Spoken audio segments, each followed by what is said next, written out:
Good morning, good morning, good morning. Patrick here, 8 questions with, and yes, that's right. I said that. It's morning time. Well, noon time here on the East Coast, but 9 a.m. on the West Coast. But it's actually 6 p.m. in Europe, in France. And uh yeah, I'm this is gonna be a fun one. This is definitely gonna be a fun one. So glad that you guys are here. I messed up my time so badly.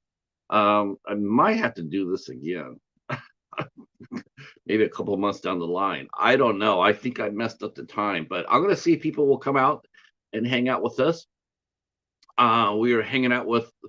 I am waiting till he gets here before I try to kill his last name because I have no idea how to say it, and I've avoided saying it because I don't want to massacre it. But we are talking to French director Kevin. I know, wait, one name, right? He does have two. He has a first name and a last name. Uh, Greetings, Gareth. Greetings. Um, Hopefully, did you watch the entire Marshall Teague interview? I hope you did. Yeah, that was a fun show, right?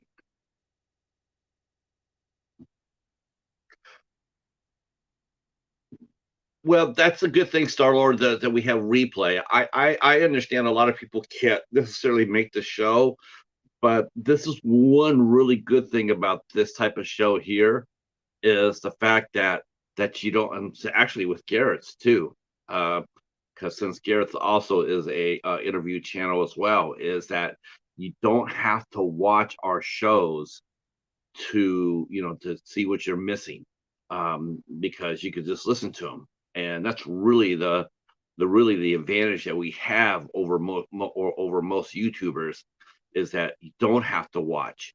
You could just turn on the radio or I mean on the phone or your computer, and then you could just listen to it as you're doing whatever you're doing. That's the beautiful thing about our type of show. So I just got good news that you guys will be the first to know. So next month we will get another Grail guest to interview. We are going to be interviewing Julie Michaels next month. Julie Michaels also starred in Roadhouse with Ben Gazzara, Patrick Swayze, Marshall Teague, John Doe, Kevin Ty, and she ended up being a fantastic and very highly sought after stunt person coordinator. And as Marshall also let us know, she also did some casting. So that is going to be a lot of fun. I don't have the exact date nailed down yet, but once I do, I will let you guys know it. I will tell you though that we do have her coming into the show, so that will be next month in May. Uh, so I'm pretty excited about that. It's pretty big news for us. Um, so we're happy. We're getting up there. I feel like we're chasing Gareth. He's got all those big celebrities on his channel. Uh, I mean, I haven't got Cynthia Rothrock yet, but the day is early. The day is early. But I do got Kevin. I do got Kevin, and let me tell you, I'm really happy about this. I guess I've discovered Kevin when he sent me email to my blog, and he wanted to know if I would review his short films. And oh my gosh, I said sure. And so I went ahead and I went ahead and reviewed this movie he made called Vesper. Now he has made 4 short films. He's made short films. I have yet to see Turba. That's the only one I have not seen, but I have watched and reviewed Vesper, which came out in 2017, which is excellent, really really good. Then he came out with another one called Knox, and that also was very very ferocious, a lot of fun. That came out in 2019, and then he just released Divertimento, and I already reviewed that uh, as well. So he's done 4 short films, and after I reviewed Vesper, I said in my review of Vesper, I said he's ready for a feature film. I said, he's gonna whatever he does a feature film, he's gonna blow it up. We're still waiting. I think he's making his feature film right now. When he gets here, that's the very first question I'm going to ask him is, "Are you filming a feature?" Because it's time. It really is. Uh, Obviously, I have mentioned before how I feel about short films. I feel they're great learning tools. Learning tools. Um, but holy crap, uh, he hit the ground running. His short films, between the four of them, have won over 70 awards, have been nominated for over 100. Think about that. Four short films, and he's got over 100 nominations and 70 wins.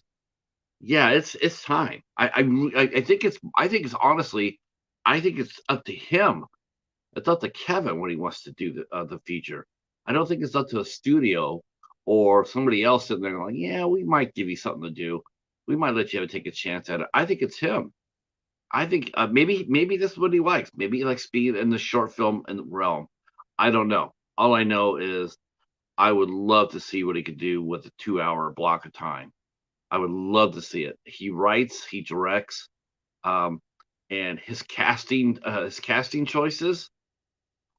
I dare say it's Joe Lynch level, and that means what I mean by that is that he gets A-list talent for the for a short film. He gets A-list talent. The stars that he gets are doing short films for Kevin. I think that speaks to his quality and his vision that they want to be part of the projects that he's doing. Because most established actors, uh, they do short films once in a great while. But I have a feeling that when he calls them and says, "Hey, I got an idea," I have a feeling they jump on board with it. And I had the same thing with Joe Lynch. And Joe Lynch gets tremendous talent for his movies.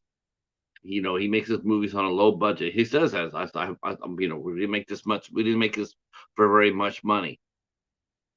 Uh, Yet he gets the most incredible cast of people that you just wouldn't see them doing it. You just don't see them doing it. Salma Hayek for Everly, Carrie Fox for Mayhem. He's just sitting there going like, these are like really quality actors, and they're doing a fun action horror film, or they're doing a short political thriller, or a short supernatural mystery. Um, so I think there's something really magical about a director that can get in there and get that sort of talent to come put his vision to life, his or her vision to life. Um, so I'm very excited about this. This is gonna be a lot of fun. I have so many questions, and glad you guys are here for the ride. Yeah, China O'Brien. Yes. Yeah. Did you see that interview, Star Lord, that Gareth did with Cynthia Rothrock? It's an amazing interview. It's an amazing interview. I'm just, I hope the replay did it justice. That replay should be 1,000, if not more, by now. Now I'm gonna go look. Now, now I got me. Now I'm curious. Uh,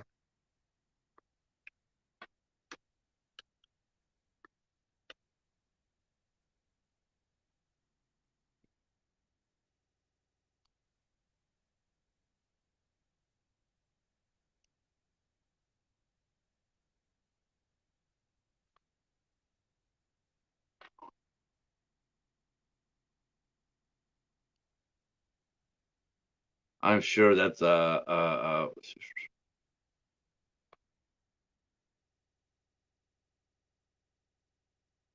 okay. What, Gareth? You didn't tell me this. Oh, what, Gareth? You didn't tell me this. Oh my gosh, that is crazy. That's crazy. Okay, let me see if I can find. Actually, I want to go ahead and find Cynthia Rothrock. Oh, there's Matthias. There it is. I'm dropping that. You know what? I'm doing something different. I'm dropping this into this chat. I can't help it. I'm just going to do it because I just feel like I should because it's like the right thing to do. So I'm going to go ahead and drop this right here, Star Lord. This is Gareth. This is his interview with Cynthia Rothrock right there.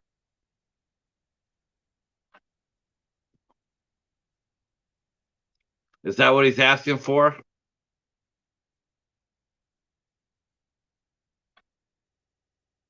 That's that's absolutely bonkers. I think what I will do, I think there's something I can do for this show here.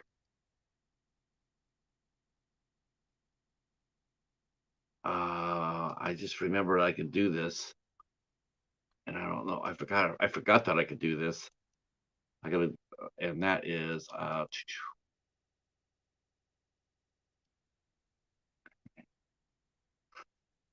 Gareth. That interview deserves so much more love than what it's getting.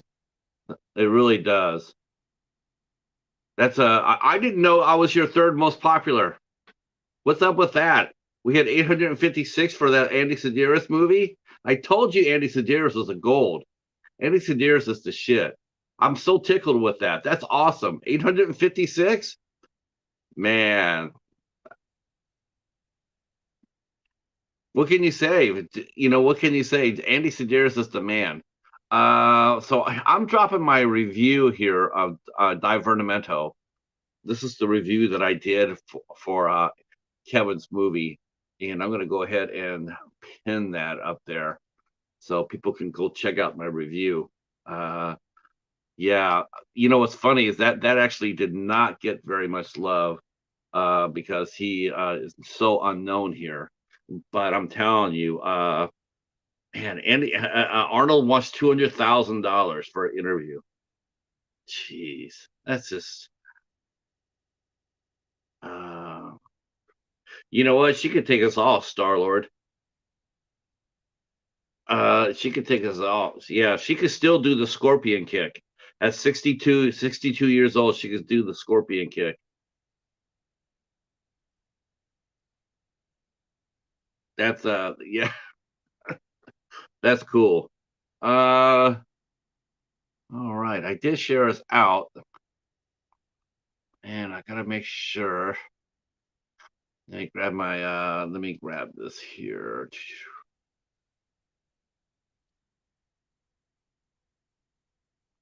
Make sure I keep my channels open.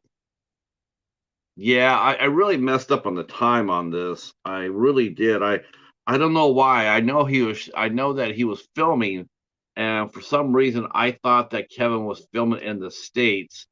And yeah, unfortunately, he is I didn't realize till very late that he's actually is filming, but he's filming in France. So, uh sure. Yes, Star Lord. The Scorpion Kick is her signature move, definitely. Yeah, you can come back and hit the replay up, Gareth.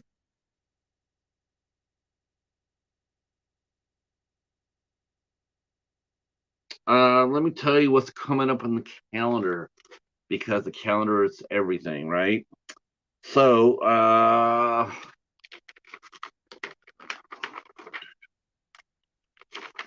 gotta love my calendar. All right. Hey, Casey. So, in a few minutes, in about another minute or so, we will have Kevin will be here with us at noon, and then tomorrow night we're back to our regular time. Tonight there will be no show. This will not be a doubleheader show. Normally I do two shows whenever I do a European show, but I will not because I didn't have time to do one. Um, so I will be dark tonight after this interview, but we'll be back tomorrow night at our regular time at 8 o'clock, and we will be talking to producer, producer, voice actress Alexis Iacano.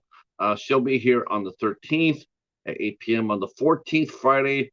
We welcome in Christy Adams at 8 p.m. Let's see. Next week, we have paranormal investigator Joseph Grimm on Tuesday the 18th. On the 19th, we have novelist Jordan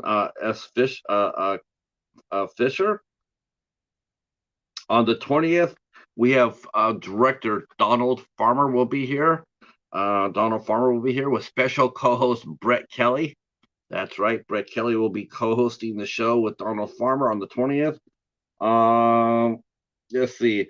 On the 25th, we have singer-songwriter Rachel Deshane will be here with us. On the 26th, we have film director, screenwriter Pat Bradley will be with us. On the 27th, we have filmmaker Caitlin Clark Dargy will be here with us. We'll talk about her debut film, Emma. And then on the 28th, we have Kitten from the Vampire Metal Podcast. Vampire Metal Podcast. She'll be here with us on the 28th. So, yeah, that'll be a lot of fun. All right. Thank you guys for coming in. Go ahead and feel free to share us off whatever you can.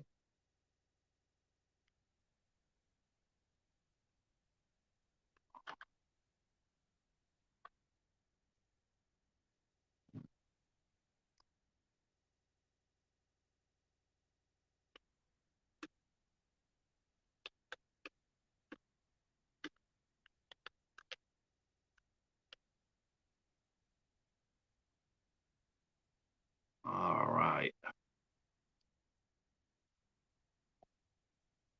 Oh, okay. Someone came on Facebook. Awesome. Let me go see who you are. The person who's watching us on Facebook, just give permission. Give Facebook permission to let us post your name in here, and it will, so we can say hi to you. Yeah, it'll say yeah.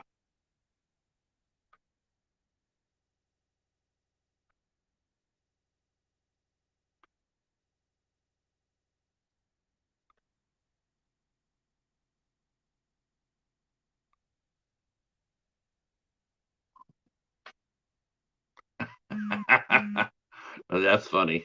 That's yeah.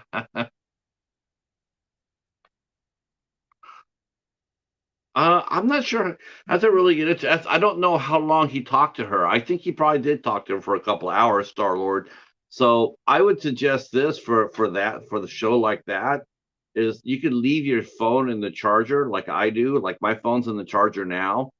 But if you leave your phone in the charger and you watch a show, while it slows down the charge, your phone will charge even while you're listening to a podcast. Hey, Stephen, how are you? Welcome back. Welcome back.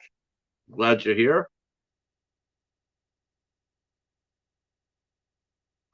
We are talking to, we'll be talking to filmmaker Kevin here. I'm not pronouncing his last name because I don't know how to say it and I don't want to just massacre it. So I'm waiting for him to tell me how he says it.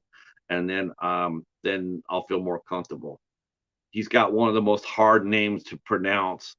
And I just I don't want to disrespect the last name.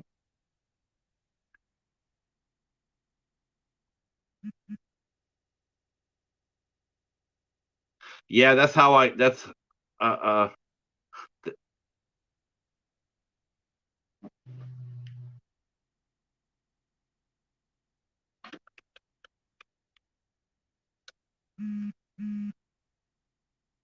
I just oh okay.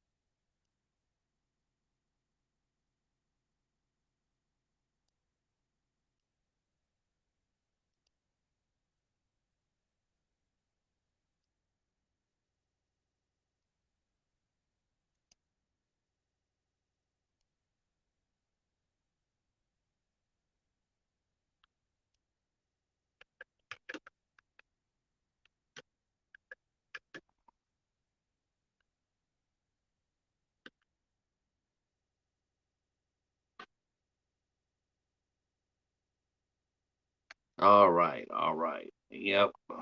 Yeah, this has been a little bit a little rough for me on the time. I really lost track of it. Most of the time, I'm really on top of the European time difference. But I also found out that I thought that when people did the clock, when they changed the clock forward and backwards, I thought it was pretty universal, and I didn't realize that that's not the case. So I actually was miscounting the time difference for one show. That sort of stung.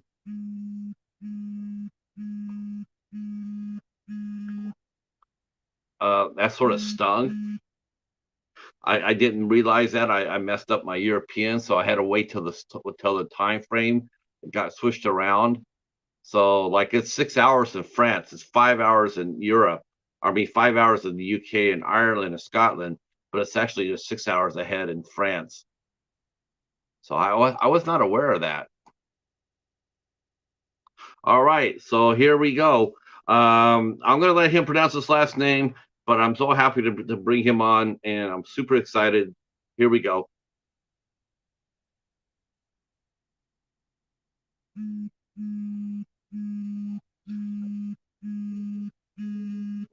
Hi. Hey, Hi. Kevin. Yes. How are you doing? Good, good. I'm very, very happy to meet you. Very Yes, happy to see you me here. too. Thank you very much. Thanks. Uh, okay, so I guess the first question I have is, how do I just say your name? And the Your, name, your uh, last name. last name. Well, you cut in three parts. Sheikh Ali Shai. Sheikh Kali A? Sheikh Kali A? Shai. I'm, you know what? You're just gonna become a one man. You're gonna become a one name director today. I do not want to massacre that name. Uh, so we're gonna go with. We're just gonna go with Kevin. Yes, that's what I wanted to suggest. The you used my first name. Yes. I just didn't want to, like when so if you can't pronounce someone's last name, but you keep trying to do it anyway. I just feel like that's not necessarily the right thing to do. It's like if you don't know how to say it, wait till they get there, ask them, and then use it. I Yes. don't know how to use. I didn't know how to say it, so I never did. I I I was doing good to spell it. Um, but I'm so glad you're here. Okay. Very excited. And I told the chat here before you got here, I said, my first question to you is this. I know you're filming right now. Yes. Are you filming a feature film? Oh, I'm preparing different projects, but I'm not filming now in this time. You are or not? You are. No, I am not filming this time. I'm Oh, you're not filming, but are you preparing are you are you several projects. pre-production? Sorry? Are you pre-production for your next movie? No, I'm not into pre-production. I'm preparing different projects, and yes, this is what I'm doing now. I'm writing. I have different ideas, and I'm writing different scripts, different feature films. I'm developing different stories.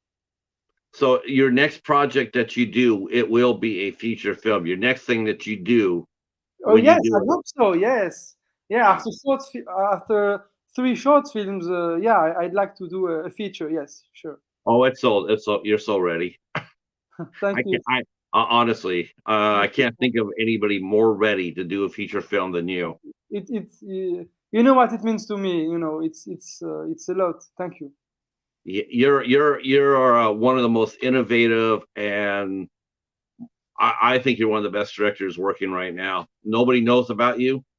Well, obviously that's not true. Let me take that back because I misspoke there. The public doesn't know about you, but your peers certainly do. Your peers know you very well. Um, your four short films have garnered over 100 nominations and won over 70 awards. So your peers know who you are very much. Um, Now we got to get it out to the average Joe, to the regular people, to know who you are because it's time. It's Yeah. time it's time for people to. It's very rare, Kevin, that you see a director that's a rock star. Like holy Yes. shit, this guy's really, he's got it on the ball. Yeah. Sure. Yeah, Sure. yeah, you're one of those. Oh, we'll see. Oh no, we've already seen. that Um, that that means a lot to me. Thank you, really.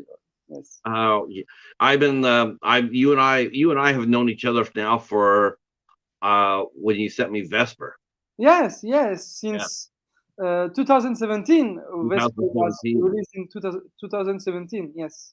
And then after that, then Knox came out, and loved Knox. Knox was awesome. Yeah. And then Divertimento came out, and Yes. uh, And again another just an amazing film, thank amazing. you. Uh, I was preparing the Divertimento short film. I was preparing it before Nox. really, did you? Yes.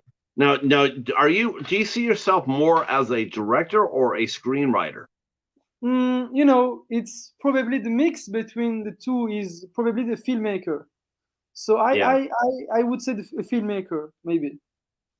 uh, but you do love to write. You write some terrific scripts. Thank you. But yeah, I made Vesper the first shot.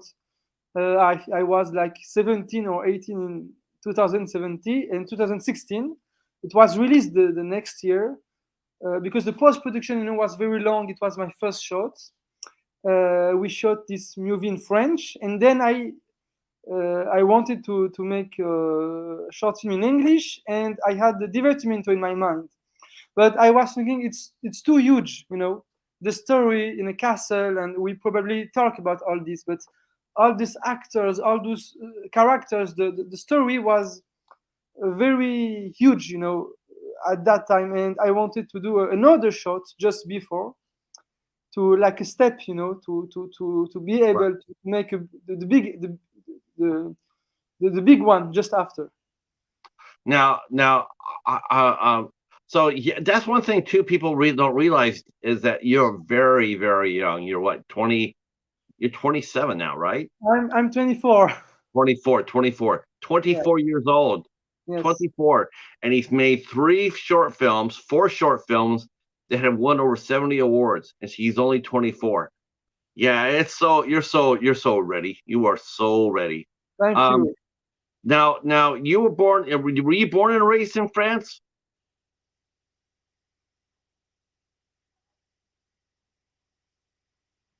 Were you born and raised in France?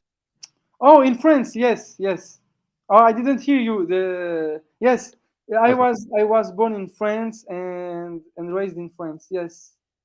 Uh, so when you were growing up, I mean, when did you get into the film? When did you decide this is what you wanted to do? Was there any one moment for you that you looked around and said, I want to be a filmmaker? Yes, there was obviously two, three moments, key moments, but overall it was a long process. I mean, I was interested by this medium since I was like 3 or 4 years old. Let's say 3 years old actually, and I watched movies at 3 years old, which immediately meant a lot to me, and I identified myself to different actors, to several actors, and what they told in the story, in the film. It was a medium which was very interesting to me. And when I was like 6 or 7 years old, this fan attitude of mine was more and more important with time, till I was like 11 or 12 years old, and I took the decision that it's what I will do later, but it was already my wish in 2008. So when I was 10 years, yeah, 10 years, 10 years. yes. Now, obviously, at 10 years, I mean, you have no really concept of what you know, of France's history, film history. Yes. Um, I mean, you're now. Do you understand the French film history now, right? You know, French films have always been important, and some of the most classic films that have ever been made have come from France. You have Cannes, the premier film festival in the entire world, takes place there every year. Um, how old were you when you actually realized just how rich French cinema was? And did it? And are you a fan of French films, or are you a fan of other films as well? Yes, of course. I when I was a kid, I watched lots of French films, and I and classic lots of French classic films. And my mother is likes a lot movies. Is a very big fan of cinema. Well, maybe not as much as I am, but still very big fan of cinema. And she made me watch films from all the different countries, all the different filmmakers, different actors, different genre. And so yes, when I was a kid, I watched very different kinds of movies. Yes. Uh, what was your first exposure to American film? American film was very quickly, maybe the first one, because my mom likes a lot American movies, and she was when I was a kid, she was watching lots of those American movies on TV. So the first the first way I became fan of film was the television, was the TV, because we Okay, had a TV, and at that time it was the VHS. right. Yes, VHS tape. Yes. yes, tape. And yeah, absolutely. And it started like this, and movies on broadcast on TV, and tapes, and it started like this. And one of the first films I watched, it was A Perfect World, by Clint Eastwood. A Perfect World. Oh, with Kevin Costner. Yeah, with Kevin Costner, which is not an easy film to watch when you're a kid. No, no, that was sort of a sad ending. It's it was very tragic for me to watch this film. And I watched it when I was very young, and I watched again, 5 6 years later, second time, and I remembered, yeah, I already watched this film because it was still in my memory. And Hmm. I was very young at that time. It was almost not something normal for a kid to watch um, this kind of film, with a very tragic, dramatic end. You know. Yeah, a lot of kids. You're right. A lot of kids don't watch. A lot of if you talk to a lot of people, they'll tell you that the first movies they watched that were like adult were all horror movies. Like I watch horror movies. I watch this. I watch that. It's very rare that you see somebody sit there and say, "Yeah, the first movie I watched and remembered was an adult drama." Yes, it was. Most kids don't like that. It's too much talky. They like the action, the blood, and the gore. Yes. But you watched that movie for your and it stuck with you.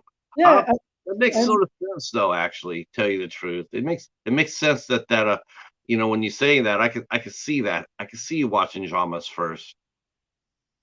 yes, absolutely. And what was funny is that main actor of this movie is, I think the main one is Kevin Costner, and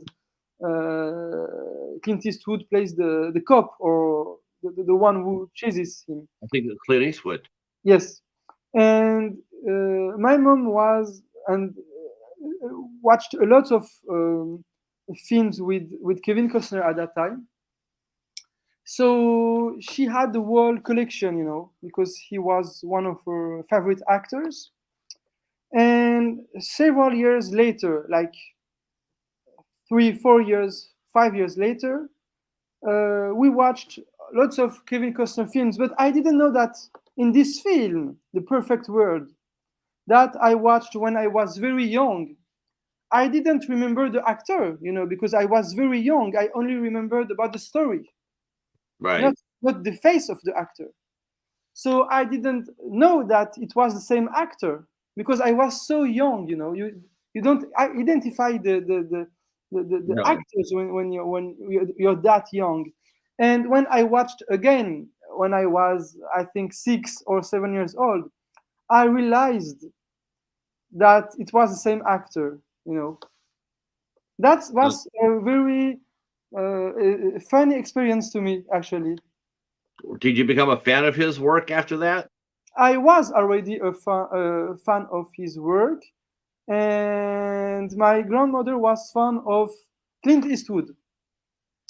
So I realized I was when I was 6, 7 years old. I was fan of those two actors, but I Okay. didn't know yet that they were connected to this first film I watched. And when I watched it again, I made, oh, that makes sense. It's everything is connected in my fan universe, at least in my fan Oh, universe. okay. Yeah, right. You Boy, know it what I did, mean? wait till you find out about Kevin Bacon. Yes. That guy's connected to everybody. Uh, do you think that A Perfect World had influences on you as a director? Did that movie stay with you when you started, writing your own scripts and starting to film your own movies? Did you carry part of that movie with you when you started your journey? That movie, I I don't think particularly about this film, but it's the end was very, yes, very, very uh, tragic to me, and it, for me it made me think the idea that there can be a bad ending for a movie. You know what I Oh, mean? This yeah, is an idea which can be possible yeah, if you wanted yeah, to you're make right. it. It's possible. Well, French films they have a history of that as well, right? They have a history of bleak endings. Not everything is not everything has a happy ending. I Yes. mean, Yeah. look at Divertimento. That's not exactly. It's a very interesting and very curious ending, but Yes. It's curious, I I, and I wouldn't say it's a happy ending by any means. I said it's a very deep ending. yes, that's it. It's not happy ending. It's not a bad ending either, because he finally is not in peace, but he is more peaceful than he was in the In the beginning. beginning. Yes. So he changed through the story and what he imagines in his mind, but still it's not a happy ending. It's a curious ending. Yes, Yes. probably. It's open ended. It all depends how you see the ending. Yes. Is it a dark ending? Is it a happy ending? Is it a ending? Is it an ending at all? To Yeah. me, did it have an ending? No, because you just don't know. You don't know what's going on with him. And I like that. I like that because it's like, you left it up to the viewer to make their own mind up of what your ending was going to be. Whereas something like A Perfect World, it has its ending. Yeah. There, bang, it's over with. But a lot of French films have those bleak endings too. Um, do you write as a screenwriter? Have you tried write? I mean, is that something you do try? Do you try different endings to your stories? Like, oh, I'm going to write it out with a happy ending, or I'm going to write it out with a ambiguous ending, which you don't know which you don't know how it's going to end, or I'm going to write it out with a bad ending. Do you write three different types of screenplays, or just like one at a time, or do you have an idea? and then write it out. You mean different endings for the same script or Right. different Yeah. scripts? Different endings for the same script. No. I have I know everything that will happen before writing. Okay. Yes. Um, now I have to ask you this because because I just do because everybody because one of the things I do, especially so I had a bunch of questions I was going to ask you, and that is, how did you find your muse? The what? How, your muse. You seem like in all your movies you have one actress in every movie. How did you meet her, and how important is she to you in your filmmaking, Agnes? Oh, you're talking about, yes, you're talking about Agnes. Yeah, You- yeah, I met her uh, before the first shot, actually, because I was looking for an actress for the first short film, and the idea was to find someone close to the Hitchcockian profile, because the first short film was very Hitchcockian. It was a dark house, a family drama. You watched it, but it was a family drama in a little dark house in French countryside. And the Right. mood was very Hitchcockian, and I was looking for an Hitchcockian actress. And because the film was connected to astronomy, to the stars, and the characters, they talk a lot about stars. And for me, the main character should have looked like a star. And I found the profile of Agnes on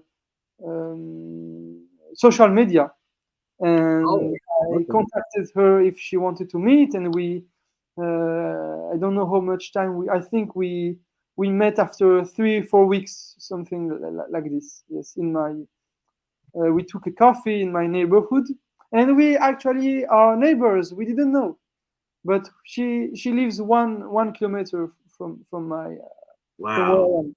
Yes. Now, when she first met you, and when you started talking to her, when she first met you, do you think she was really surprised to see how young you were? Yes, she was. She was surprised how young I was at that time, younger, and but I saw that she liked the script, and she wanted to do it. No, really, first reason was the script and the character, and she was the first actress in the cast in the project, and I didn't have movies before. It was my first film, and she said that it doesn't matter if you don't have film to show me. If I really like the script, the story, and I want to tell this story with you, and this is what um, drives me, as an actress to make this story happen and to tell this story. Now, I just want to put this. I want to put this in perspective for our audience. Yes. So you have to imagine. You have to imagine a very first time director, like a first time director. Uh, you know, 16, 16, 15, 16 years old, and you have to walk up to an actress, uh, say like a gosh, I don't know, like a Meryl Streep or a Sally Field or somebody like that, and you sent them your script. You send somebody like that your script. A Florence Pugh, so some of the younger audiences, a Florence Pugh. It's your very first movie, and you're making it, and you're approaching. You walk up to an actress that's really well known, very well respected, and you ask them to appear in your movie and they say yes. Um, it's absolutely one of my favorite stories for that. I love the fact that you did this. It's so cool. Um, and so Agnes came on and she did Vesper. Yes, And so we had first this coffee, and but we met 1 year before the shooting, and there was lots of questions about this project because it was the first project, it was the first short film, it was the first movie. So I didn't have a team yet. So I didn't know at that time, 1 year before, and it was last year of high school. So I was pretty busy with the high school diploma and everything. And I still didn't have all the answers, in the way of how we're going to make this movie. Of course, I knew how I wanted to film it, what I wanted to tell, but we still didn't have the true, the deep answers of what will be the team, how many days, how everything will be, how everything will happen. So we just said that she just said that the story is interesting, and let's move from this story, step by step. Um, how did you raise your budget for Vesper? So yes, it was very, very complicated, but family helped, lots of people helped me to, and lots of professionals helped me a lot to like everyone be able to make a short film. Wow. Um, yeah, because I'm just thinking as an adult, someone who's 30, 35 years old, raising money for their film. That's hard. That's hard That's as it is, and that's and that's very just the first film. But here you that's go. Did having Agnes on when you went to raise money? Did Agnes help you open the doors because of who she was? I mean, you look at us, over here in the States, a lot of times a movie will get financed based on who's in it, not the yes, story, not the yes, director, but who you got in the cast. yes, You can have a yes. great story, but if you don't have a name actor, you're gonna have a hard time raising money. So when Agnes came on board, did that open the doors for you? Were you able to get more money faster? Was it easier to get a budget? It was easier to get a budget in the way that when when I was talking to introducing this project to professionals, it was easier for them to see what will be this movie because they had a name and they had different people connected to this project. And because I was very young and because the story was very appreciated by the people in the industry, they wanted um, to help me for this first project, for the first short. Um, so you got your money together. Um, you got together, and where did you find your crew at? Did you find them through schools or colleges? Did people suggest people to you? How did you get your crew? So the first person I got was the music composer. He was really the music composer I wanted to work with, and I contacted him before the cast. Actually, before the cast, he was the first person I contacted because music is so important with me, and without music, I can't really work. I mean, I work with music, Hmm. and the music composer was very important to me. And I wanted Greco Casatsu, who is a very experienced man. He has, I don't know, 50 years of experience in cinema, in TV, in music. And I was pretty sure he won't accept because why why would he make a short film for a 17-year-old, someone from high school? But I was thinking about other people, and then the idea came in my mind that I will at least ask to him so I won't have regrets, even if I am 99% pretty sure that he won't make this. and he read the script and he answered that he wanted to make this, and that was very big to me. That was the very big change for me. That was the transformation for me from But you already had confidence, though. I mean, you went ahead and you got Agnes. You approached her. You got her to come on board. I would think getting everybody else maybe a little bit. I mean, not necessarily easier, but at least you had the confidence to ask. You're like, if like people have said, there's, is that a bad question? No, what's a bad question is a question that's never asked. yes, yes, sure, sure. So that you went ahead and you asked that composer to do your music for you, the confidence that you must have had. I'm sure he recognized that as well. That you went up there and said, "How would you like to do a movie with me?" I mean, and then you showed him like you said, you showed him a script. I mean, you're serious. It's not one of those things where you say, "I'd like to do a movie with me." Okay, and then you never hear from him again. I mean, you were actually you're probably doing your first pre-production if you think about it. Yes, Yeah. that was it. It was when the music composer wanted to do the project. It was big.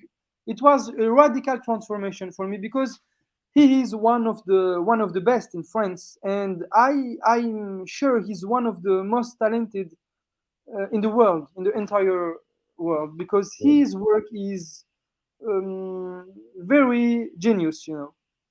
And each time I work with him, I love working with him because there is always something new, something big, and something huge that he wants to make, and that's very.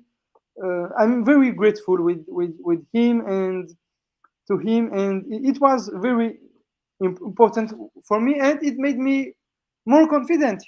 I had the script, I had the music composer, then I had an actress, and then I was looking for the other members of the team. So I contacted, on social media, but also, the how you say this in English, the associations of, like the association of DP, the associations of first AD, and this is how I found the people who worked with me, but they were not from film school. They were very experienced. They had like 30 years, 20 years of film experience. Hmm. Yeah.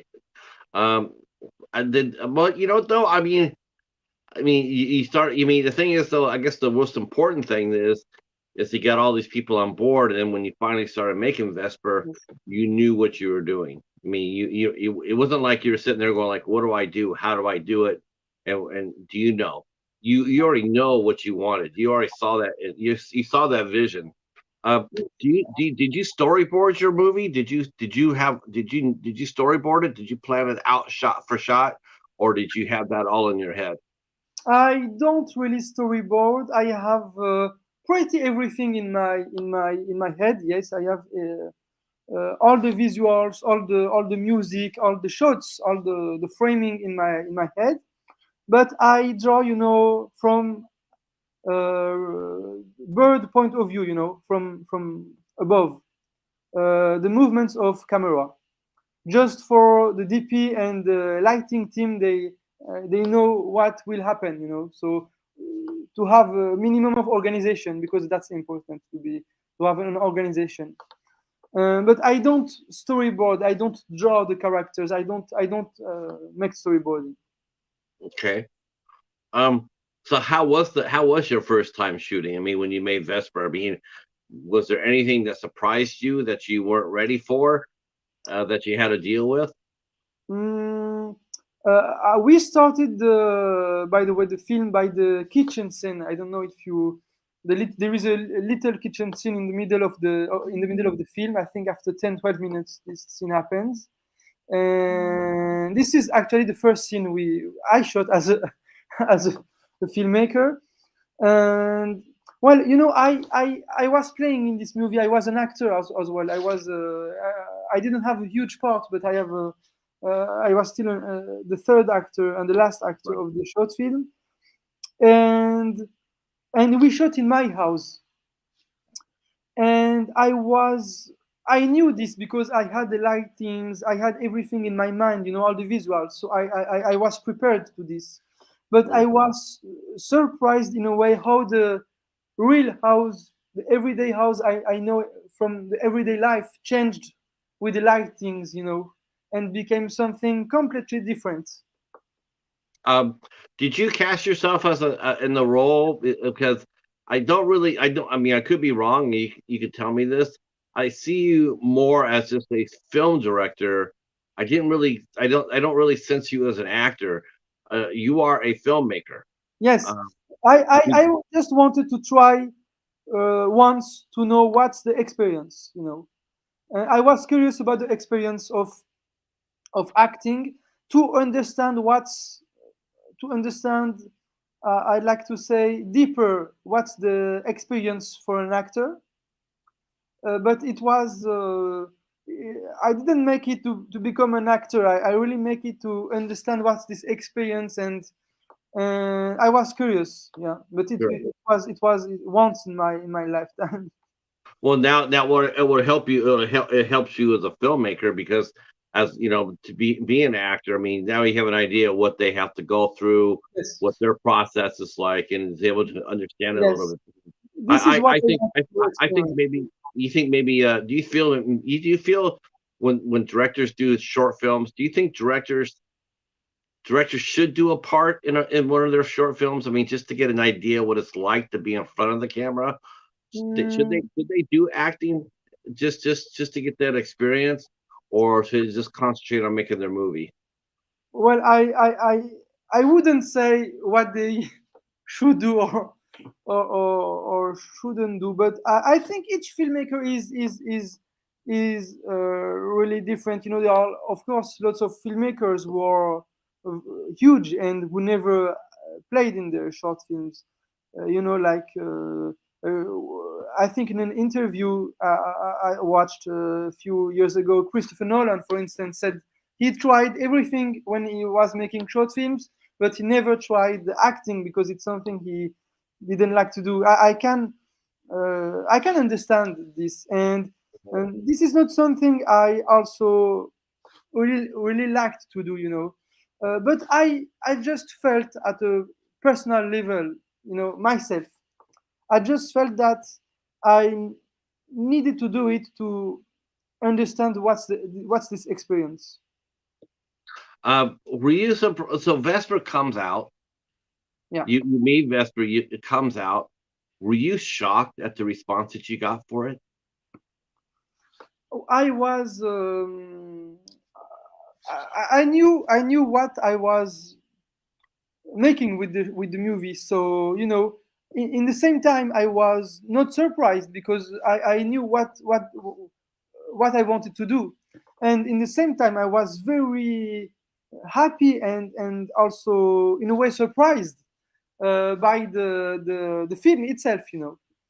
So yeah, I was happy for the with the result. I think it's a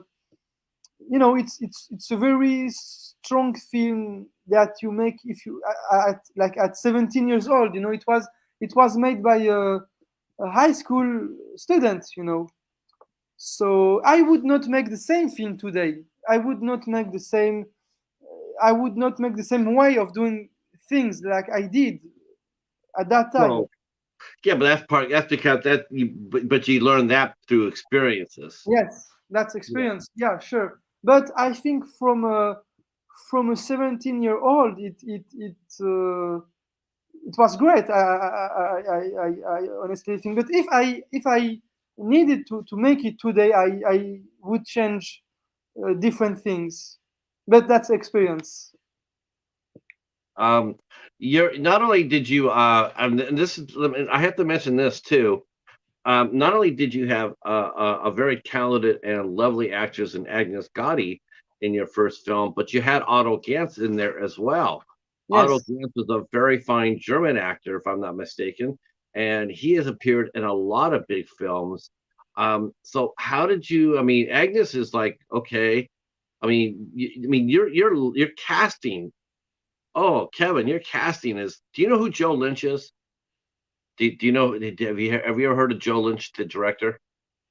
Oh yes, Okay, so you look at Joe Lynch. Joe Lynch does a lot of low budget movies, yes, uh, but gets he gets people like on the surface. yes. There's no way in hell that Joe Lynch is getting these actors to do his movies, but he does. He gets them to come out and he does his movies. And his cast are probably what you're going to be doing the same thing. When you cast your next movie, you're going to get people that are just you're going to get A-list talent. Um, you did that for the very first film. I mean, I don't think people understand just how unique that is, to go ahead and get big stars like you did, 17 years old, and you walk up there and say, "Will you be in my movie?" I mean, that would be like me grabbing a camera, flying out to Hollywood, and asking a big star to do something for me. They're going to tell them. First of all, they're going to call security, and then I'll get a restraining order. But you, my friend, that's amazing. I absolutely amazing how you got your cast. So what's the story with Otto? How did you get him to come aboard Vesper? Well, with Guts Otto, he's very famous. He's super famous in Germany, and he made lots of films at the international level. He worked for James Bond, for Spielberg, for very huge films, blockbusters. So he has a wonderful experience. You hear me? Yes, yeah. No, I hear Yes, you. you receive me? Yeah. I Um. don't receive you. Oh, can you hear me? Okay. Oh, hold on. I think you froze. Let me hold on.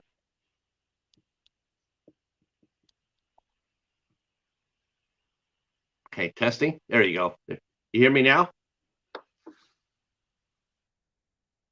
Do you hear me? Do you hear me now, Kevin? No, no hearing. Okay. Hold on. I don't receive you anymore. It's like Okay. Uh, edited.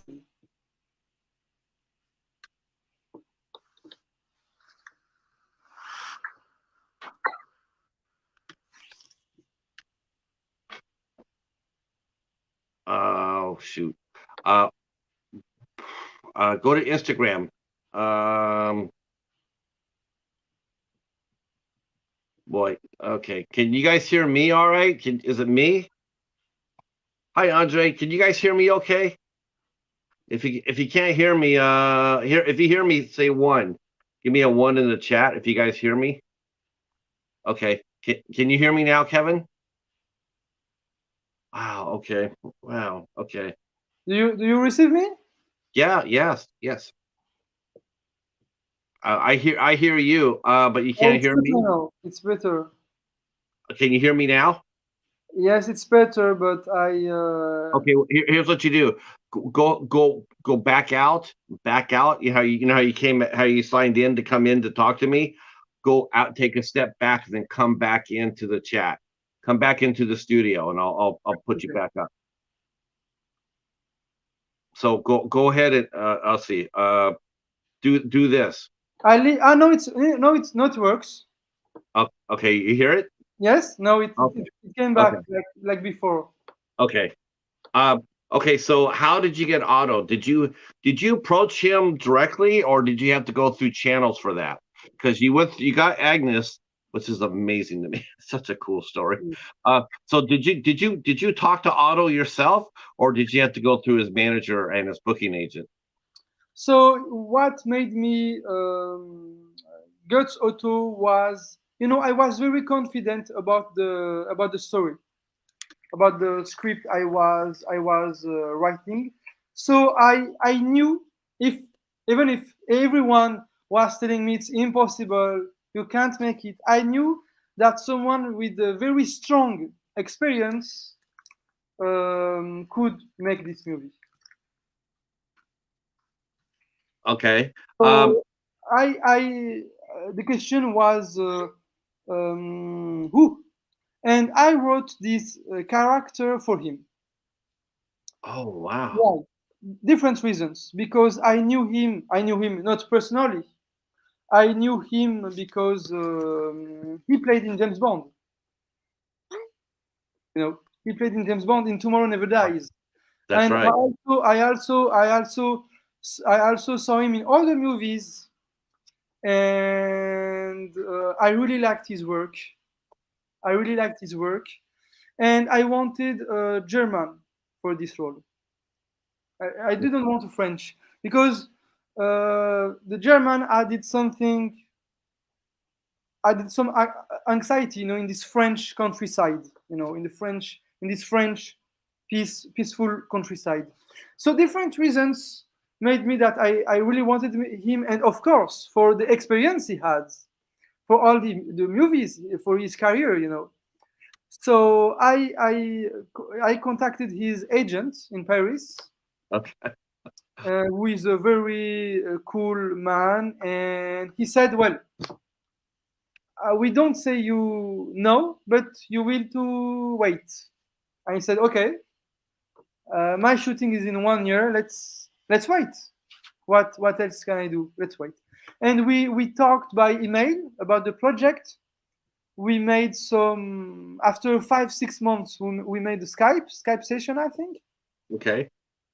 and he said that yeah, the script is very different than what he already does, and he said that he usually does short films when he wants to help filmmakers, because he's famous, he can help. But he Yeah. said Yeah. with this story, uh, of course you're a young filmmaker, so he of course was helping me anyway.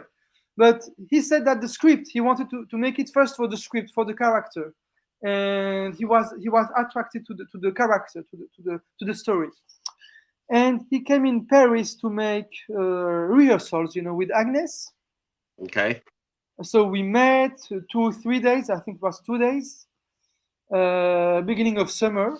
So after 1 year, we were in like 10 months, we were in contact. And he came in Paris, and just 1 week before the 2 weeks before the rehearsals, he signed the contract to make the movie. And that was the big day, it was Oh, like project. wow, it was, a game changer, it changed the table, it turned the table, it changed the game, it was not the Right. same film, it was not the same project, it was not the same short film, it was something bigger. Right. Right. There was someone very famous connected to this story, and it the story was the same, but it wasn't the same film, it wasn't the same film. So we had this rehearsal, and like 2 weeks before the our shooting, in my shooting in French countryside, he had a project in Germany, the same dates than my shooting. Mm. He had a project. He was offered the main role, the first role of a very big project in Germany, the same dates of my shooting, and it was a very huge project in Germany. So I was pretty sure he's not he's not going to France to do the little short film, my little short film in French countryside, or for 4 days. It was 4 days of shooting, while his shooting was the whole month, and was of course paid. It was a big project for German TV. And so I waited 2 weeks with, I didn't know, will he come? I didn't know what will happen. And finally the plane landed, but we didn't know. We didn't know if he was in the plane. And he was. He was. He was. And he came. And this evening we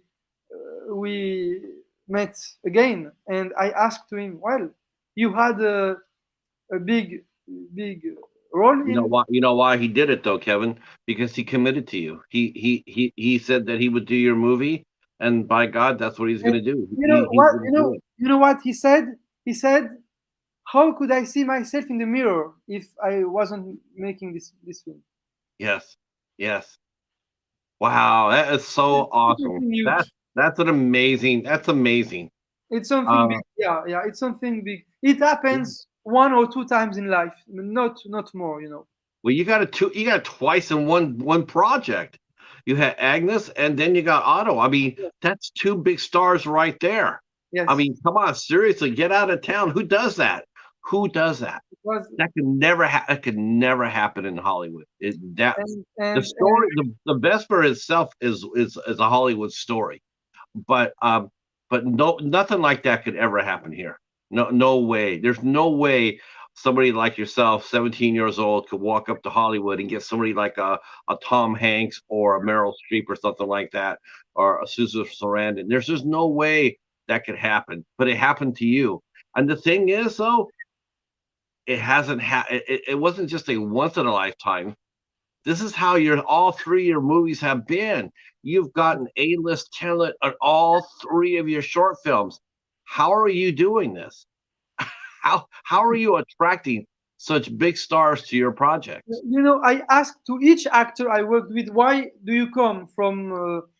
I worked with Americans, I worked with Swedish, German, English, and each time I asked why, just tell me why. And each time they were saying the same thing: the story, Mm. the script, the character. That was the first reason. The first reason, of course, the actors who make the third short film, Divertimento, they watched my previous movies, so there might be other reasons. But still, the first reasons for each time was the story, the character. Mm. I love it. I absolutely love it. I think I think it's to me it's the most exciting thing about your films is the fact that you're able to get that kind of talent to do great stories because And yes, you that know, for definitely the stories are really good. uh, The movies are really good, but your casting is just amazing. and for the second short film for Nox, everyone they told me like no one will, because Götz was from Germany, and Agnes was based in Paris. And for the second, I wanted an actor from Los Angeles, and everyone they told me no one will come from LA or United States for for shooting for a shooting for you, like you're 19-year-old, you're not known. No one will come, and no one will come for 2 days because Knox was. I think the shooting was 3 days. Sorry, it was 3 days, but no one will come for 2 or 3 days of shooting. And finally, I contacted Matt Passmore's agent in Sydney because he's Australian, but he's based in Los Angeles. He works both in Sydney and Los Angeles, Right. and he really liked the story, and we made a very good. Did you cast Agnes first again? Yes, I Yeah. had Agnes first in the role, and the other actress is Bridget Miller, Right. and she had a part in two James Bond, the last two James Bond movies, and Harry Potter and the Order of Phoenix. And so I had those two actresses in my mind, and I was looking for the main actor.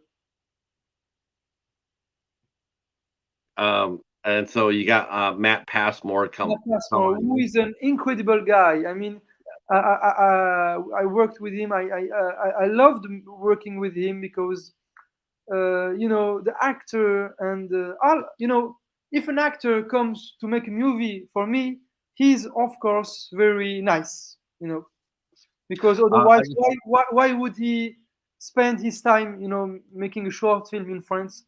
But Matt Passmore was very someone very incredible to work with. I want to get let people know about a little bit more about Matt Passmore Yeah, so you understand who he is. Matt Passmore is a fine actor. He has done such TV shows as Younger. He also did 13 Reasons Why. He also did a movie called Jigsaw, with featuring a horror film Jigsaw, which was the origin of John Kramer. So he played in Jigsaw. He did. He also popped up in Lethal Weapon, the TV series, and he also did a short run series called Satisfaction on NBC. So Matt Passmore is a very well known talent as well. And for you to come out there and an award winning actor is on top of that. And so you got him to come out there and to do your movie. You're right about Bridget. Bridget, I mean, she's a beautiful girl, and she also did the last James Bond movie, No Time to Die, and she did that after she did Knox. By the way, I'm sure. I think probably what happened is she also did Spectre. So Yes. she's done. Yeah, she'll probably be in the next one too. Wow. And she's done the Quiet Hours. She's done just a tremendous a body of work as well. Um, plus stage, plus all your actors have done stage plays and whatnot. I mean, so now you got Matt Passmore for Knox. That was a really different tone for that movie. Knox was a little bit more adventuresome, and boy, Agnes played a she was a bit of a pistol in that movie. Um, so talk to us about Knox. Did you Well, find it easier to make Knox? Was it? I mean, before, I mean, when you called up Matt Passmore's agent, there's a difference between like, okay, like, I mean, did you think about that when you thought about that? Like, what's the worst that could happen? What's the worst that could happen? I'll call up the agent. I'll ask them if they're available. This is a time frame. I'll send them the script. I mean, what's the worst that could happen? That they say no? I mean, but I think it's incredible that you did call. Um, you did call and you made. I mean, nobody would do that now. Nobody would. I don't see. I mean, you're not going to even most of the time. Most of the time, if people try to call here for an actor like a Matt Passmore or Agnes or Otto, they wouldn't even make it past the front desk. well, But um, yes, you were saying. yeah, I so you got did it take was it harder to get Matt, or did he agree to do Knox right away? So I had different types of projects before Knox, which didn't happen. So it was not the best period of my life, but I had yeah I started different after Vesper. I started different projects that I didn't make in France, and at that time, there were lots of people who were telling me, don't make another movie, or I mean, not from I'm not from industry. I mean people from friends, lots of friends. They're And telling you not to make another movie. yes, I had friends and people I knew personally who said that the first shot was very good, but why make a second? Because the first one was cool, and why make a second? Maybe I don't know. How is it like? Why? You had dinner yesterday. Why are you going to have dinner the next day after that? Hey, you're What? right. You're so What? right. You're so right. Yes, I approve that. Yes, that's it. But no, they all wanted me to make studies or go at university. I mean, they said you'll see later. So it was a complex period, and but I wanted to make a. I had the Divertimento idea first, and the Divertimento story was very huge at that time. At that time I only made Vesper, and after Vesper I had a story with a big castle, 10 actors, 50 extras, lots of actions, lots of the complexity of the story. How could I go from Vesper to Divertimento? That was not possible. So I Right. want to make another um, film, but in English. First difference was I wanted to make in English language. because the first one was in French language. Right. And but I wanted to make a very big difference from the first one. Um, I wanted to make a film without dialogues. Everything would be visuals, you know. Of course, there is several lines in Nox, and each word is very important. But the story, it's not about what is said, but what is shown actually. And it's a visual experience, you know. You feel Hmm. the cinematic experience, and that was for me very important to make the story understand by what is filmed. And for me it was the second biggest difference than the first short film. So i i um, I offered the role to Agnes, who came back, and to Bridget, and to Matt Passmore, who is again an incredible man. I think he deserves to be in the top 20 in Hollywood. He has made a very big movies, and he was a lead actor of lots of TV shows and several cinema films. But he really deserves to be one of the among the biggest stars in Hollywood, because he's very deep and very incredible guy and actor, really.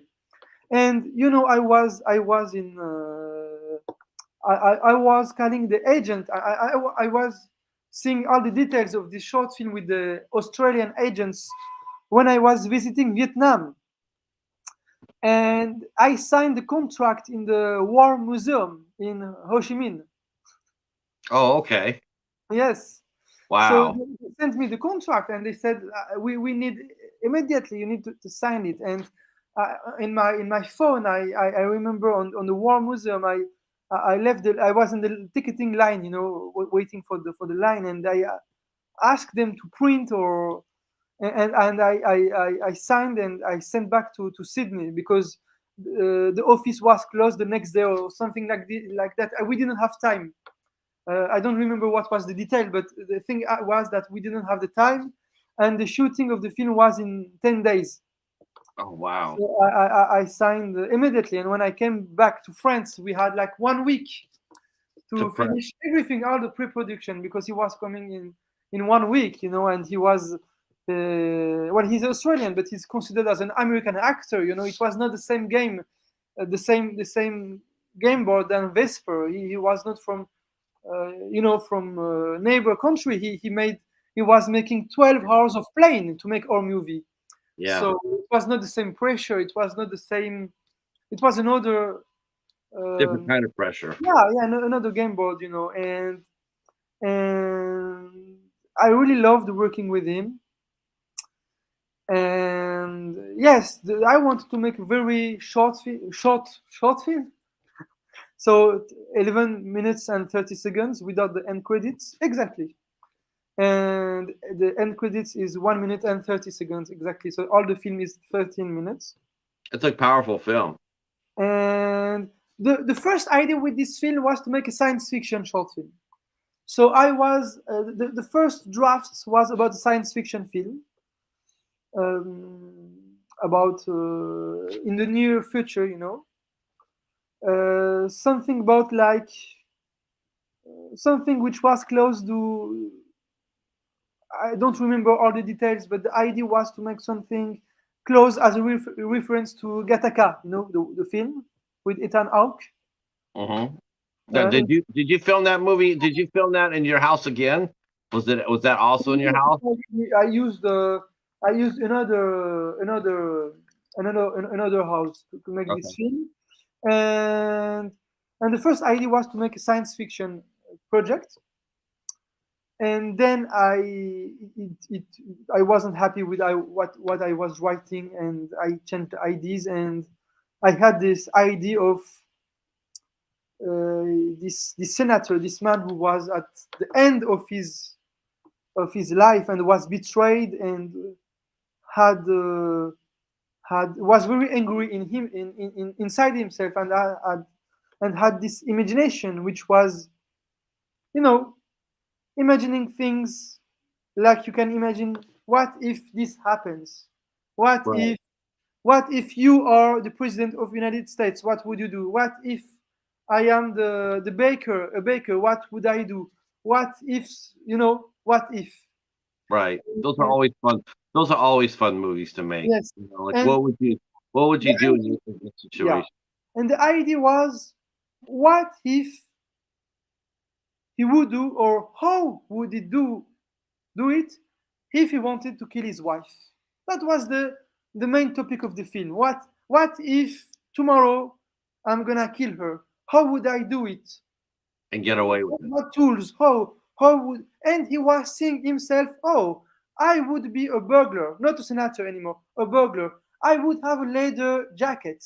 I would do. I would walk this way. I would be that charismatic. I would do this setup. You know, all these questions, not to do it, but only the question of the process of imagining things.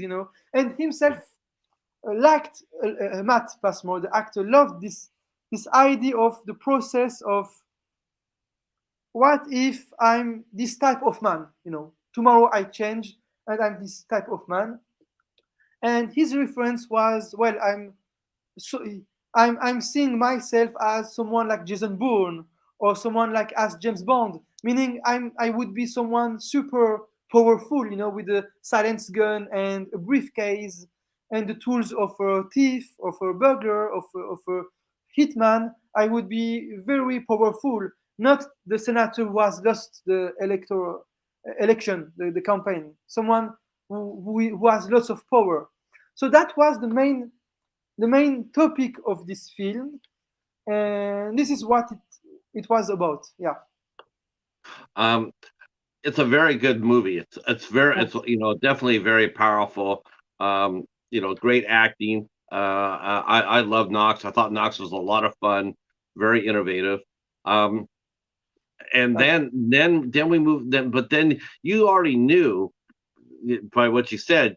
You knew that that was just to basically a bridge from Vesper to Divertimento. Yes. Uh, so So you never thought about doing a feature film.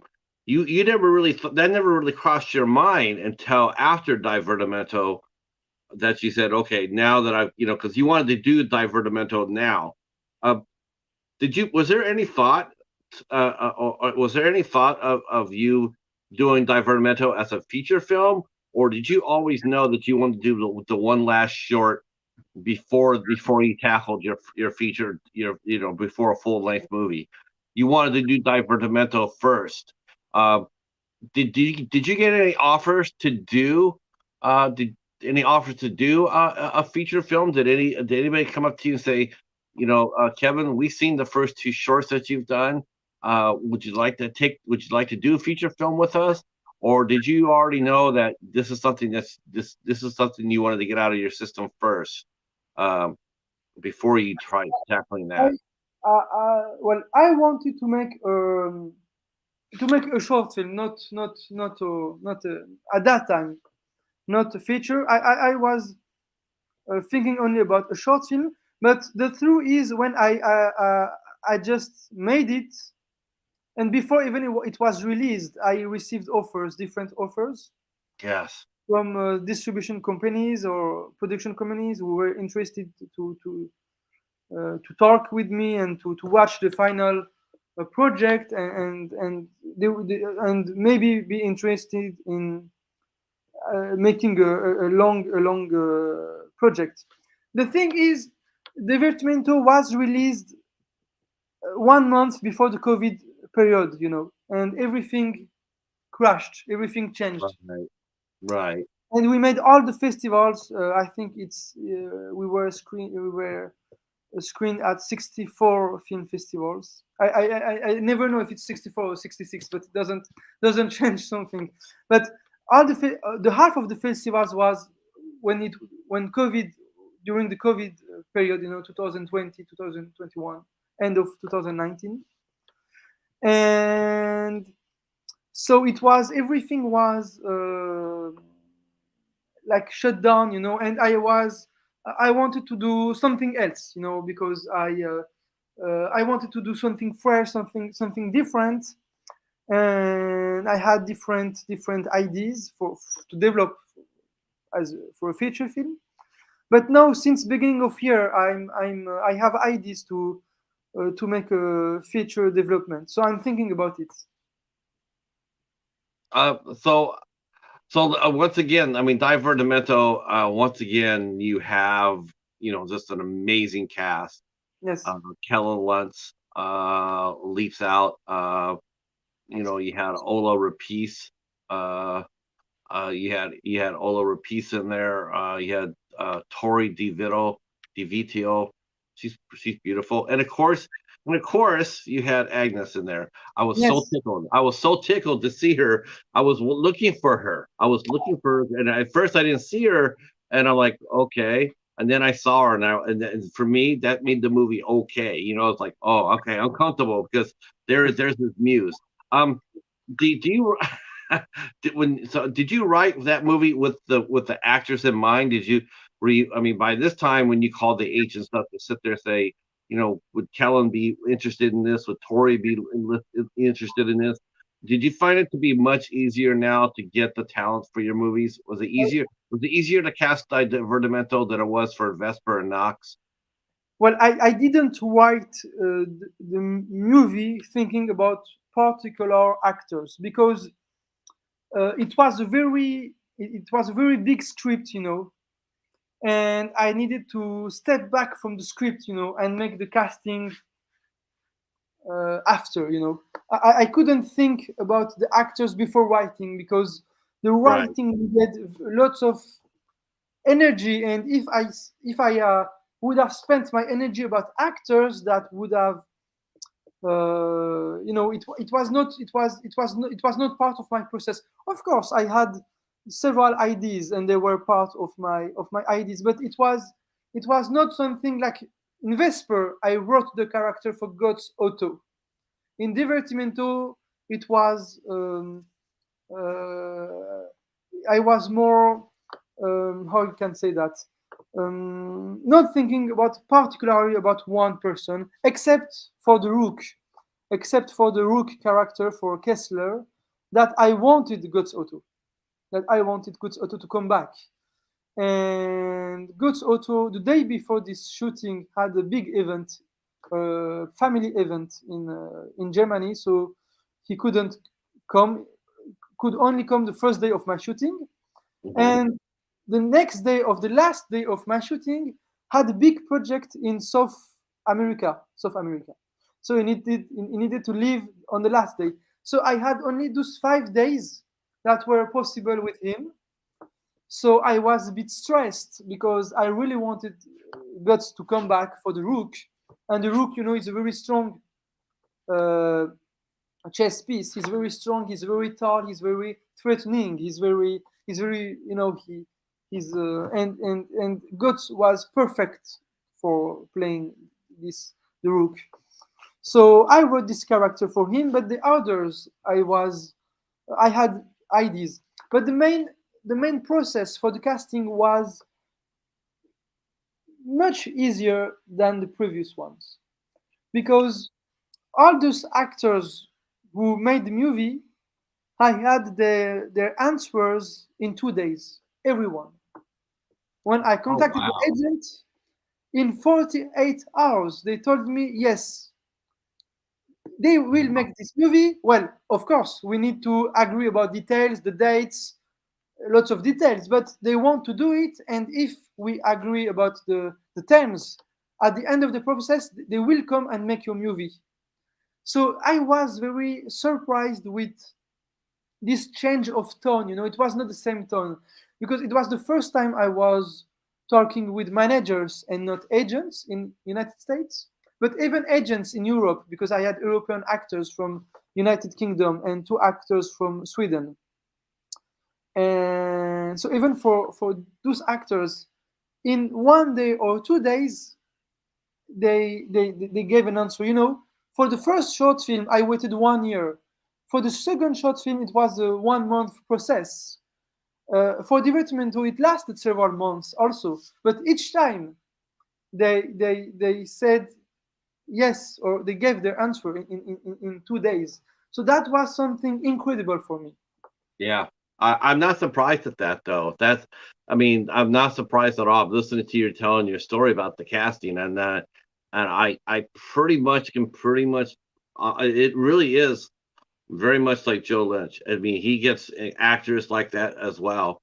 I'm sure with your next project, whatever your next project will be, I don't see, I can pretty much see you going after anybody who you want to, and short of, like because how some people are, but I can definitely see a lot of actors wanting to jump on to work with you. I mean, the fact is they look and they see who you've already worked with at 24 years old. I think for a lot of artists, they see that, they see the energy, they see the drive, they see the focus and the story, and I think as far as being creative goes, I think they all want to be a part of that. Especially older actors who've seen it all. They want to have that jolt too. They want that creative jolt. A lot of people go from project to project, and a lot of times they're doing the same role or the same lines, and you could tell in the performance that they're there, they are doing a good job, but it's something else when you see an actor actually get something fresh and original. There's that added pump to it. There's that added like, all right, this is something different, something I've never done before, and they get really excited for it, and they get really excited working with you. It's sort of like, I guess, in a way, it's sort of like, I guess, like working with a Scorsese or working with a Tarantino. A lot of actors like to work with those people because of what they bring to the table. Uh, Scorsese far more than Tarantino, but you get what I'm saying. Someone working with the Clint Eastwood. Clint Eastwood, he directs too, and a lot of actors, they want to go work with Clint Eastwood because they like the way he directs. He's Yes, super fast. He's yes, fast. He's clean. He knows when you're doing something. He knows when you're giving a good performance, a good take. He's not going to sit there and do it 127 times. He's going to get in and out, and let's get going. Um, for you, I think a lot of actors are attracted to the story. Every single one of your movies has won multiple awards. A multiple awards. They're talking like over 50 awards already for Divertimento. yes. That's not easy to do. That's very, I mean, it's gotta, I mean, you are on people's radar. There's no doubt in my mind about that. People know who you are here in America. They know who you are in the right with the right people. They'd be fools not to. They would. That's not how Hollywood works. They want to get the freshest talent and the best stories. I'm sure you're there. I'm sure you're being Thank talked you. about. Thank you. Um, we have a question for you from Star Lord. He has a question. Would you be interested in doing a yeah, I think, okay, I'll ask the question. I'll let Kevin answer it. Would you be interested in doing sequels or making a franchise with short films? And let me, if you don't mind, let me answer this. Let me answer that because this just happened. This just happened. So I got a release of a movie to review, and what they did was they tried to be a little bit different. They got six different short films, because short films and anthologies are the hardest.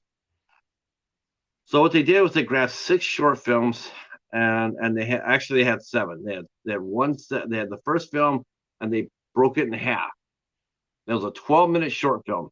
They had 6 minutes in front of it and 6 minutes in the back of it, and they put six stories in between it that didn't have there wasn't any relation to it. They didn't connect at all. There wasn't a theme. And the first half did not connect to any of the first six films. Then they put the second half of the short film in the back. Oh, Yeah, it was really sloppy. It was just, I don't know if it's just because, like, let's do this, let's see what happens, like, it wasn't really well thought out. but try to do a franchise with a short film. That, I mean, you want to make money. You want to be able to make money, and you got to be able to show your short film. Um, I think if you're going to do something like that, you might also just try to do like a small TV show. you know, uh, Yes, sure. I, making a sequel to short films or a franchise to short films, especially live action, it's not really feasible, is it? Yeah, yeah, sure, yeah, of course. But It's just too expensive to do, isn't it? the three short films I made, they're different stories, but they're like not series, but because it's not a real series, but they have common points, and they can form already themselves like something. How can I say that? With a kind of coherence, in French we say, with the, it's the same, almost the same universe. Oh, I think anthology films. I mean, Yeah, you could do that. You have yeah, like there's shows like Creep Show, and there's shows like Tales from the Crypt. I mean, yes, you can do a short films anthologies, and that works fine. yes, But as far as making taking let's take Vesper. Now you got to make 7 short films along the same line as Vesper, keep them all in the same universe. That's a little bit more difficult, isn't it? yes, yes. That's that's difficult. Yeah, sure. But yes, I think the three short films, they can form an anthology, as you said. But I'm right now I'm working on different feature projects, and yeah, the most non-medium is still the feature film. The most classic. I mean, in a classic way, the most classic way, the one that attracts the most of people to go to the theater. It's still the Feature. feature Yeah. I medium. don't I know that they have short films at festivals, but as far as releasing it and making money out of, I mean, short of anthology film, and even then that's so hard to do. Yeah. One quick question: what are you working on right now? I'm I'll let that be our last question. But what are you working on for the rest of 2023? I'm working on different feature projects, different kinds of stories. Yeah, I'm writing the development of those stories, because what I want to have is to you know to have several feature films. That's something important to me. Several feature projects. I don't want to write one feature and be looking to make it, and then I would write another one. And no, I'm taking opportunity of this time period to write several projects. And I think it's always better for a filmmaker or a screenwriter to have different projects in his pocket. Are you gonna stay in France? I am in France right now. I'm not far from Paris, but I probably I will need to move. Oh, oh, where are you gonna move here? To Hollywood? I think at least to United States. Yeah. Okay, maybe Georgia, maybe. Oh my gosh, I just would not want to see your vision, like get compromised by Hollywood. I would want them to let you do what you do without interference, because you can do that. You don't need to have anybody tell you what to do or how to do it. Um, you know what you want to do and how to get there. I just want them to be able to trust you, like the viewers do. the viewers trust you to tell a story and to take them with you. That's what Yes, makes your movie so compelling, because we do trust you. We know that you are telling a pure story. A lot of movies now, people get really cynical because they know that there's like 20 people. Yes, there's a director or there's a writer, but there's like 20 people behind them with their hands stuck up their ass, making yes, them a puppet. yeah, I yeah. don't want that for you. I don't want that. I want you to be able to tell your stories the way you want to tell your stories. Um, and I do hope that if you do your first feature film, I hope it is in France first, then come over to Hollywood. I want your first film to be where you're at. I don't know why, but to me, as a fan, as a viewer, I want you to have one clean shot to tell a good story without interference.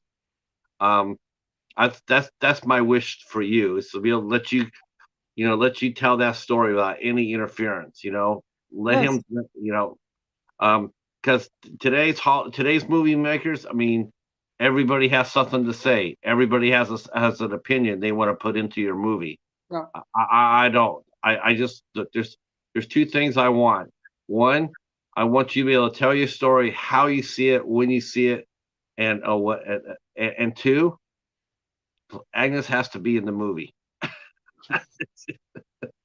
She has to be in the movie. I don't care what role she's in. She has to be in it. I'm used to seeing her in there.